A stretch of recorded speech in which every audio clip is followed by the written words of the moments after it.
your daily election 2023 update. This is Election Fix, powered by Newstalk ZB. Kia ora, I'm Raylene Ramsay. This is Election Fix for Wednesday, the 11th of October. Today, political editor Jason Walls tells us how Winston Peters and David Seymour might be getting along. And Newstalk ZB's political reporter Sophie is back on National's Big Blue Bus. Election Fix headlines. Dame Jacinda Ardern has endorsed Chris Hipkins in a Facebook Live video. National's recently put up a video of Sir John Key encouraging people to vote blue, and recently Labour posted a video of Helen Clark. Chris Hipkins had teased he expected Ardern to make an appearance on the campaign trail in the next few days.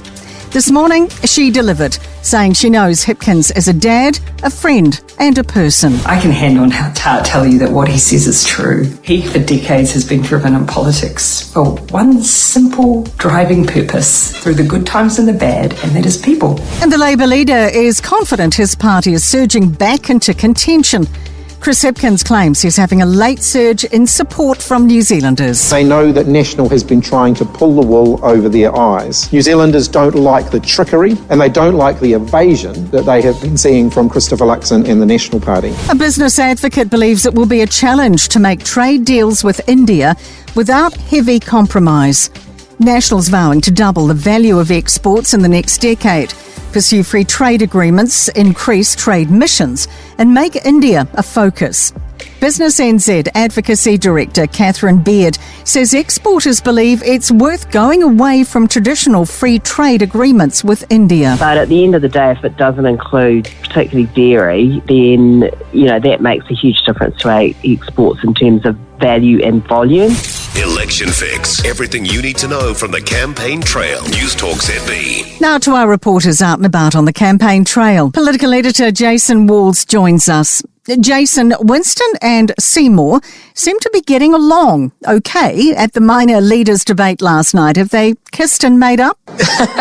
Well, I wouldn't say they've kissed per se. They're probably still a few handshakes away from that one, but the pair are looking a lot more cordial than we've seen in the past. In the debate, they weren't at each other's throat the whole time, which is a good start. But then talking to media afterwards, Winston Peters went as far as saying, listen, after the campaign's done, we need to just put all of this behind us so we can form a strong, stable government, which is something that you haven't really heard Winston say too much over his period on the campaign trail. He's been very, very adversarial and very aggressive, but having this sort of, kumbaya moment almost with David Seymour, I haven't seen anything to that level before. So it just goes to show that, there might have been some posturing in front of the cameras, but now that they're pretty solidly in a position where all three National, ACT and New Zealand First will very much be looking to work together, a coalition government or supply and confidence sort of arrangement, they're actually now looking to be friendly.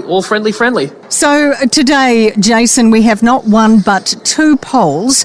What are you expecting? Oh, it's like Christmas for people like me, Raylene. I mean, just two polls, it's great. I hope there's two TVs for me to keep my eyes on both of them. But I'm actually expecting Labour to have a bit of a bump. We saw Chris Hipkins this morning coming out and saying that there has been a surge within the Labour Party. And as I understand it, Labour's internal polling is putting them back into the 30s, although I don't know how high in the 30s at this stage. So that'll be a good psychological boost for the party going into the final days of campaigning. And I also expect New Zealand First to be gaining some momentum as well. Now, I don't think it's going to be good news for ACT or for the National Party, and I think they're going to take a little bit of a hit in this poll as well, but we'll have to see come 6 o'clock where the numbers fall. But anyway you paint it, I'm quite excited. Well, you have a good time. Thank you as always, Jason.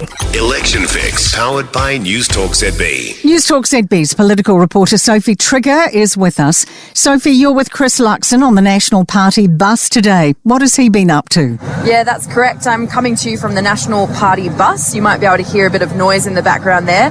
Travelling from Wellington to Napier today and then eventually up to Auckland by the end of Friday. So here on the bus with us is Leader Chris Luxon, Deputy Nicola Willis, and also the Hutt South candidate and campaign chair Chris Bishop.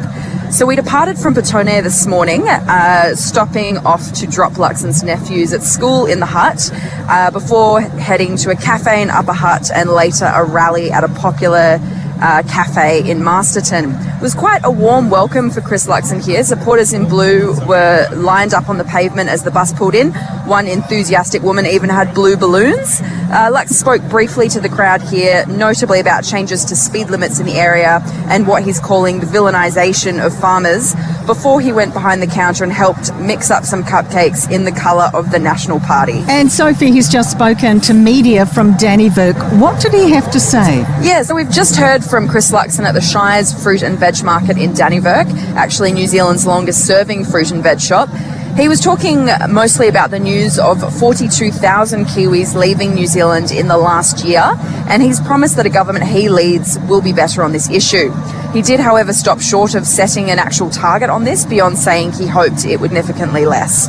With talk of a late surge in support for Labor and with a couple of polls coming tonight, we did also ask him whether National might be losing momentum, whether it might have peaked too soon in its support, but he assured us that's not the case, but also urged against any complacency. So really using his last couple of days on the campaign to drive that party vote up as much as possible.